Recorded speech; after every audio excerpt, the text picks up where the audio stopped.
आदाब, मुंसिफ जोहार में आपका स्वागत है। मैं हूं आपके साथ अब्दुल रहीम। देखेंगे अब तक की तमाम बड़ी खबरें। आगाज करेंगे हेडलाइंस के साथ। सीएम हेमंत सोरेन ने 827 शिक्षकों को सौंपे नियुक्ति पत्र। जय गुरुजी एप्लीकेशन को लॉन्च कर छात्रों को दी बड़ी सौगात।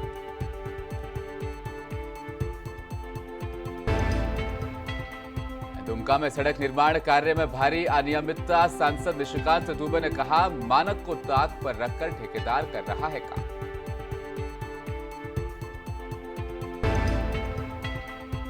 पटमदा में पिछले 2 महीने से 16 माइंस और क्रशर बंद। राजस्व को लाखों करोड़ों रुपए का हो रहा नुकसान।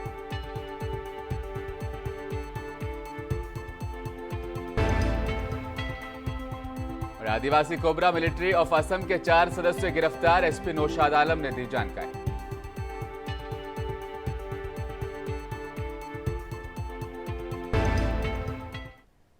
देखेंगे तमाम खबरें हम तफसील के साथ। मुख्यमंत्री हेमंत सोरेन आज राज्य के उच्च विद्यालयों में नवनियुक्त 827 शिक्षकों को नियुक्ति पत्र उन्होंने प्रदान किए। स्कूली शिक्षा और साक्षरता विभाग की ओर से रांची के मोरहाबादी स्थित फुटबॉल स्टेडियम में आयोजित इस समारोह की सभी तैयारियां पहले ही पूरी कर ली गई थी। इस अवसर पर नियुक्ति पत्र देने के साथ साथ स्कूली बच्चों को ऑनलाइन एजुकेशन मुहैया कराने के लिए विकसित किए गए मोबाइल ऐप को भी लॉन्च किया गया। नियुक्ति पत्र मिलने के बाद अब इन्हें राज्य के अलग अलग जिलों में पदस्थापित किया जाएगा। रांची यूनिवर्सिटी के इस परिसर में माध्यमिक शिक्षक नियुक्ति हमारे सहयोगी मंत्री भाई सत्यानंद भोक्ता जी, उपस्थित सांसद महुआ मांझी जी, उपस्थित हमारे सचिव विनय चौबे जी, विभागीय सचिव के रवि कुमार जी,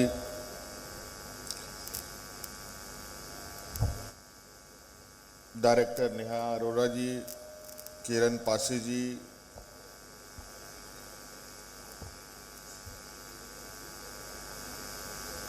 डायरेक्टर माध्यमिक शिक्षा सुनील कुमार जी एवं जिला के तमाम पदाधिकारीगण और आज विशेषकर यहाँ उपस्थित नवनियुक्त शिक्षकगण, आप सबका मैं आज के शुभ अवसर पर हार्दिक अभिनंदन करते हुए अपनी ओर से जोहार करता हूँ।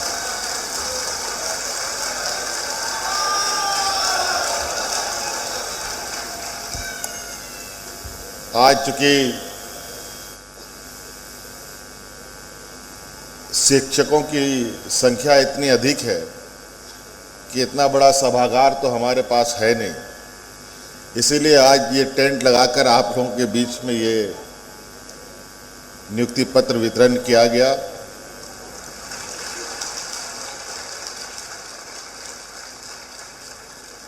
और आप सब लोग भी दुमका जिले के विश्व प्रसिद्ध तीर्थ स्थान बासुकीनाथ धाम को अन्य स्थानीय मंदिरों से जोड़ने के लिए केंद्रीय सड़क परिवहन मंत्रालय द्वारा 442 करोड़ रुपए की लागत से बन रही सड़क का निरीक्षण गोड्डा सांसद निशिकांत दुबे ने किया, जिसमें ठेकेदारों द्वारा निर्माण कार्य में घोर अनियमितता देखी गई। सांसद दुबे ने बताया कि सीआरआईएफ के तहत विभिन्न धार्मिक स्थलों को एक दूसरे से जोड़ने के लिए सड़क निर्माण का काम करवाया जा रहा है। यहाँ पर ठेकेदार सुस्त रवैये से काम कर रहा है। भारत सरकार के केंद्रीय सड़क परिवहन मंत्री ने सेंट्रल रोड फंड से दिया है। जरमुंडी एक ऐतिहासिक, सांस्कृतिक और धार्मिक केंद्र है। इस कारण से यहाँ जितने मंदिर हैं, चाहे बासुकीनाथ से पांडेश्वरनाथ जी को जोड़ना हो, चाहे नीमानाथ को जोड़ना हो, चाहे बेलदाहा को जोड़ना है, चाहे सोमेश्वरनाथ को जोड़ना है, 4-5 जो सरैया हाट और जरमुंडी के जो मंदिर हैं, उन सबों को जोड़ने के लिए जो रोड की स्थिति थी, उसमें श्रद्धालुओं को आने में बहुत समस्या हो रही थी।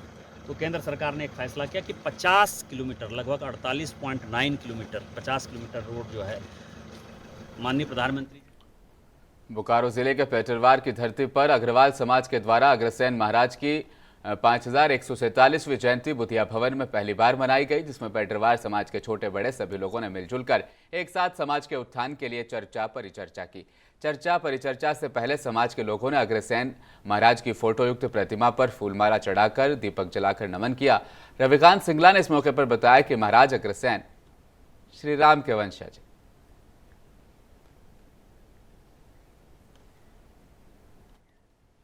चतरा डीसी अबू इमरान के निर्देशानुसार सोमवार को आज प्रतापपुर सीओ नित्यानंद दास और बीडीओ अजय कुमार दास ने हंटरगंज में खाली पड़े सीओ और बीडीओ का अतिरिक्त प्रभार ग्रहण किया। समारोह को संबोधित करते हुए प्रमुख ममता कुमारी और उप प्रमुख राहुल गुप्ता ने क्षेत्र के ऐतिहासिक और भौगोलिक स्थिति से अवगत कराते हुए कहा कि राज्य का सबसे अंतिम और पिछड़ा ब्लॉक है।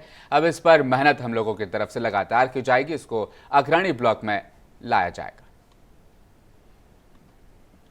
उपायुक्त चतरा के आदेश अनुसार आज मैंने हंटरगंज का प्रभार ग्रहण किया है और बचे हुए पेंडिंग कार्य का निष्पादन करना मेरी प्राथमिकता रहेगी और इसमें से जो भी राजस्व संग्रहण संबंधी कार्य जो पेंडिंग है उनका ससमय निष्पादन करना मेरी प्राथमिकता रहेगी। स्टूडेंट्स को तो बहुत सारे लॉगिन आपके पड़े स्कूलों के लिए क्या? हाँ, उनको मैं जल्द से जल्द।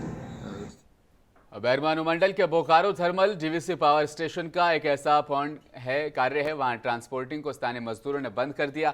मजदूरों ने बताया कि हम लोग यहां 10 वर्षों से ठेकेदारी कार्य में लगे हैं। 4 माह से निविदा नहीं होने के कारण हम मजदूर आज कार्य को बंद कर बैठे हैं। कई बार इस संबंध में स्थानीय प्रबंधन को सूचना दी गई, मगर प्रबंधन इन मुद्दों पर कभी भी गंभीरता से इस मुद्दे को नहीं ले रही है। तब जाकर आज हम सभी मजदूर बाध्य होकर काम को हमने बंद करवाया है।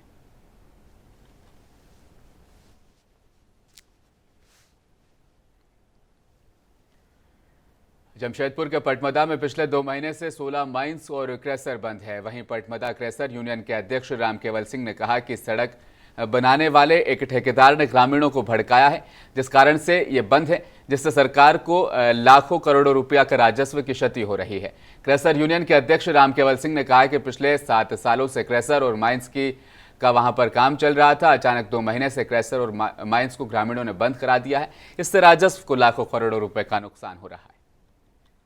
विगत 7-8 वर्ष से क्रेशर चला रहे थे, बहुत बढ़िया शांति ढंग से क्रेशर चलते आ रहा था, किसी प्रकार का कोई परेशानी नहीं था।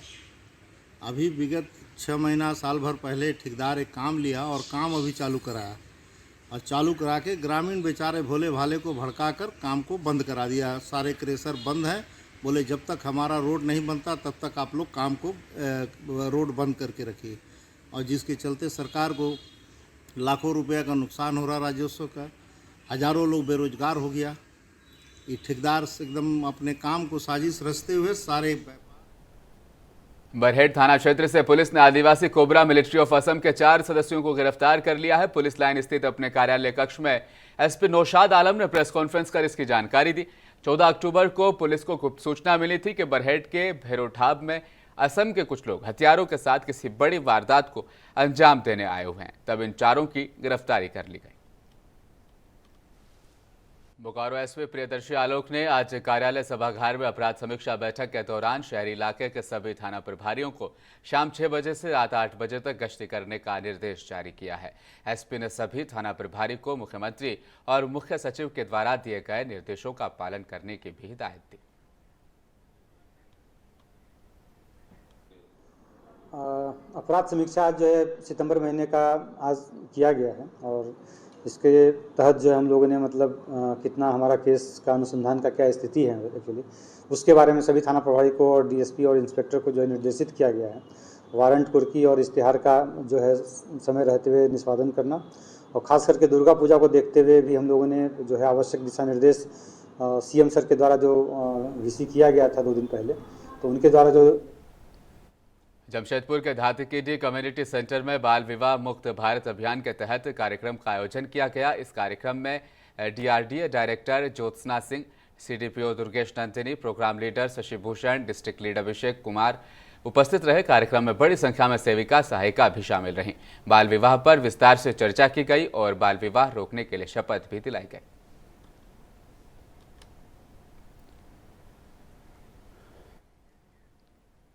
भागलपुर गौशाला परिसर में संपूर्ण वैश्य समाज की आज अहम बैठक आयोजित की गई। बैठक का मुख्य उद्देश्य 29 अक्टूबर को पटना के मिलर हाई स्कूल मैदान में आयोजित महारैली को सफल बनाने को लेकर था। इस बैठक में जिला अध्यक्ष रंजीत शाह की अध्यक्षता में बैठक संपन्न कराई गई। मुख्य अतिथि के तौर पर संपूर्ण समाज के प्रदेश अध्यक्ष वैश्यपुत्र रविरंजन गुप्ता और प्रदेश महासचिव विनय कुमार उर्फ गुड्डू उपस्थित रहे। बैठक को संबोधित करते हुए रविरंजन गुप्ता और प्रदेश संरक्षक सुरेश भगत ने पटना में होने वाली रैली को सफल बनाने की अपील की, जबकि प्रदेश महामंत्री विनय कुमार गुड्डू ने कहा कि सरकार से और प्रशासन की ओर से व्यावसायिक वर्ग को सुरक्षा मुहैया करानी चाहिए। संपूर्ण वैश्य समाज के बिहार प्रदेश अध्यक्ष वैश्यपुत्र रविरंजन गुप्ता आज भागलपुर जिला के दौरा पर हूँ। भागलपुर के सभी वैश्य समाज के लोगों को 29/10/2023 को जो पटना के मिलर हाई स्कूल मैदान में वैश्य स्वाभिमान महारैली हो रही है, उन सभी भागलपुर जिला वासियों को वैश्य समाज के लोगों को निमंत्रण देने आया हूँ। और बिहार में जिस तरह से वैश्य समाज के साथ जो शोषण अत्याचार हत्याएं हो रही है, जबरन जमीन कब्जा हो रही है, जो वैश्य समाज बिहार में डर और भय की जिंदगी से जी रहे हैं, उसे निजात पाने के लिए बिहार सरकार से, जब बिहार में एनडीए सरकार थी उसी समय से बिहार में वैश्य सुरक्षा आयोग का गठन कराने के लिए मांग किया हूँ, लेकिन किसी प्रकार का एनडीए सरकार से लेकर वर्तमान सरकार तक से कोई आश्वासन नहीं मिला। मैं रंजीत कुमार शाह, जिला अध्यक्ष संपूर्ण वैश्य समाज भागलपुर।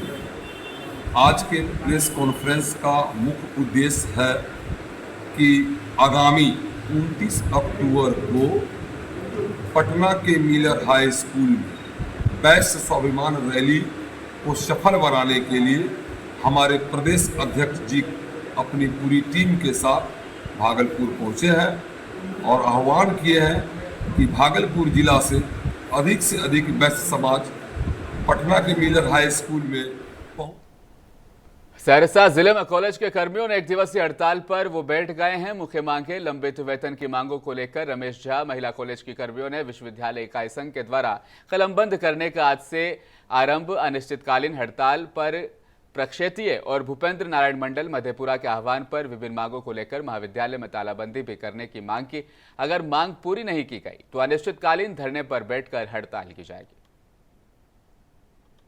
चौथा महीना जा रहा है, पाँचवा ये अक्टूबर लगा के 5वां महीना है और अभी तक हम लोगों को वेतन नहीं मिली है। दुर्गा पूजा चल रहा है और इस पर मतलब वेतन आया हुआ है, लेकिन फिर भी वेतन हम लोगों को नहीं दिया जा रहा है। क्यों नहीं दिया जा रहा है वो हम लोगों को क्लियर नहीं किया जा रहा है। मोनोपोली चल रहा है वीसी का, रजिस्ट्रार का, प्रिंसिपल का, इन्हीं सब मुद्दों को लेके हम लोग हड़ताल कर रहे हैं। हम लोग को चौथा महीना। ब्रेक के बाद फिर से स्वागत है। सहरसा जिले के सिमरी बख्तियारपुर प्रखंड अंतर्गत हरिवंश उच्च विद्यालय के बाहर बिहार राज्य मिड डे मील वर्कर्स के बैनर तले सैकड़ों रसोइया महिलाओं ने बैठक की, जिसमें 11 सूत्री मांगों को लेकर वे लोग आक्रोश में दिखे। उनका कहना था कि हम लोगों से 8 घंटे काम लिया जाता है, जिसमें महज 1600 रुपये दिया जाता है। हम लोगों की न्यूनतम मजदूरी 22,000 होनी चाहिए, अन्यथा हम लोग पूरे बिहार में सरकारी स्कूलों में खाना बंद कर देंगे। हम लोग जो है रसोईया जो है हम लोग रसोईया का मानदेय को लेकर के बैठे हैं। सरकार जो है हम लोगों का जो है से वचन दे करके फिर पीछे चले जाते हैं। 15 और 16 मार्च को हम लोग पटना घेरे थे मुख्यमंत्री को, लेकिन मुख्यमंत्री नहीं थे, वह क्षेत्र में थे। शिक्षा मंत्री ने हम लोगों से कहा था कि जो अन्य मांग है रसोईया का वित्त छोड़ करके बाकी सभी मांग का हम पूरा कर देंगे, लेकिन वह नहीं किया, ऐसे कह करके ही रह गया। इसी सब लेकर के हम लोग 31 तारीख को पटना जाएंगे। और नालंदा जिला मुख्यालय बिहार शरीफ से महज 25 किलोमीटर की दूरी पर स्थित गिरियक प्रखंड के गाजीपुर पंचायत के लोग आज भी 50 साल पीछे के इतिहास में जीने को मजबूर है। आज भी यह गांव अंग्रेजों की याद को ताज़ा करता है। दरअसल गाजीपुर पंचायत के सकुची सराय में सकुची डी गांव के बीच सकरी नदी बहती है, जिसमें सालों भर पानी जमा रहता है। सैकड़ों ग्रामीण रोजाना हर काम के लिए सकरी नदी को पार उन्हें करना पड़ता है। नदी पार करने के बाद वो बाजार पहुंचते हैं। का खतरा है, कितने लोग डूब गए, मर गए, लेकिन क्या किया जाए, मजबूरी है हमारी। इस मजबूरी को सरकार समझ नहीं रही है। वोट मांगने की बारी आती है तो लोग आते हैं, ये करेंगे वो करेंगे, आज तक तो कुछ नहीं किया। ये 40 साल विधायक सदन में आज रहे। कैसे स्कूल जाते हैं आप लोग? इसी नाव से, विद्यार्थी लोग इसी नाव से जाते हैं स्कूल, खुद खेप कर, खुद नाव चला कर भी चले जाते हैं विद्यार्थी। तो आप लोग को डर लगता है? डर लगता है तो क्या कर सकते हैं, अपना जिंदगी दाव लगा करके ही हम लोग पार होते हैं। ऐसे सक्ची ग्राम है, प्रखंड गिरियक ब्लॉक जो हमारा गिरियक है, गाजीपुर पंचायत है, राजगीर अनुमंडल है जो कि हमारे प्रखंड और अनुमंडल का लास्ट आखिरी छोर है। इस गांव के बाद कतीसा प्रखंड पड़ता है। अच्छा। तो इसलिए यहाँ पे कोई भी विधायक सिर्फ वोट के लिए आते हैं, इसके अलावा कभी देखने तक नहीं आते। हम लोगों ने का जो आने जाने का सुविधा सिर्फ नाव है, इसके अलावा 5 किलोमीटर दूर पे।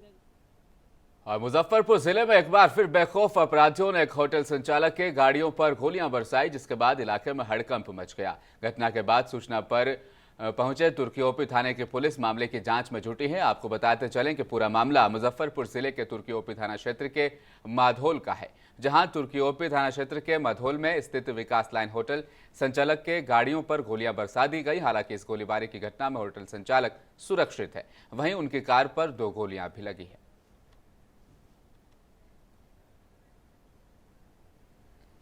सूचना मिली कि विकास लाइन होटल के मालिक विकास कुमार के घर के आगे कुछ लोगों ने गोली चला दी थी। सूचना के सत्यापन में हम लोग आए हैं, 2 खोखा भी बरामद हुई है और इनके गाड़ी पर गोली चली हुई है, जिसका मार्ग भी देख सकते हैं आप लोग। हम लोग आगे इसमें जांच पड़ताल कर रहे हैं। प्रथम दृष्टया हम लोग को पता चला है कि कुछ ग्रामीण विवाद ही हैं। और भागलपुर में आज भारत निर्वाचन आयोग और बिहार निर्वाचन आयोग के 10 सदस्यीय टीम भागलपुर पहुंची थी। इस बैठक में आगामी 2024 के चुनाव को लेकर 15 जिलों के जिलाधिकारी और 4 प्रखंड प्रमंडल के कमिश्नर भी पहुंचे थे। वहीं दोपहर जब उनका काफिला निकला तो कचहरी चौक से लेकर कई चौक चौराहों पर जाम की स्थिति बन गई। आलम यह हुआ कि एक तरफ जहां वरीय पुलिस अधीक्षक की गाड़ी भीड़ में फंसी, वहीं दूसरी तरफ आने वाली एम्बुलेंस भी भीड़ में फंस गई। पूरा शहर जाम में तब्दील हो गया। तब जाकर यातायात डीएसपी ने किसी तरह कड़ी मशक्कत के बाद जाम को छुड़वाया और फिर से आवाजाही प्रारंभ हो सकी। और आखिर में एक बार फिर नजर डालेंगे हेडलाइंस पर। सीएम हेमंत सोरेन ने 827 शिक्षकों को सौंपे नियुक्ति पत्र। जय गुरुजी एप्लीकेशन को लॉन्च कर छात्रों को दी बड़ी सौगात।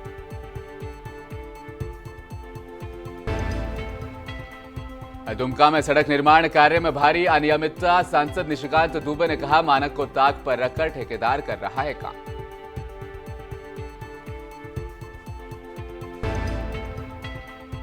पटमदा में पिछले 2 महीने से 16 माइंस और क्रशर बंद। राजस्व को लाखों करोड़ों रुपए का हो रहा नुकसान।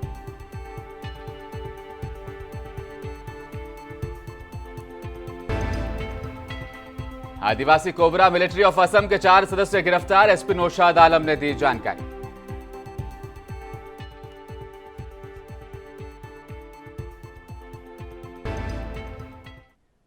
खबरों में फिलहाल इतना ही। आप देखते रहिए मुंसिफ जोहार। नमस्कार।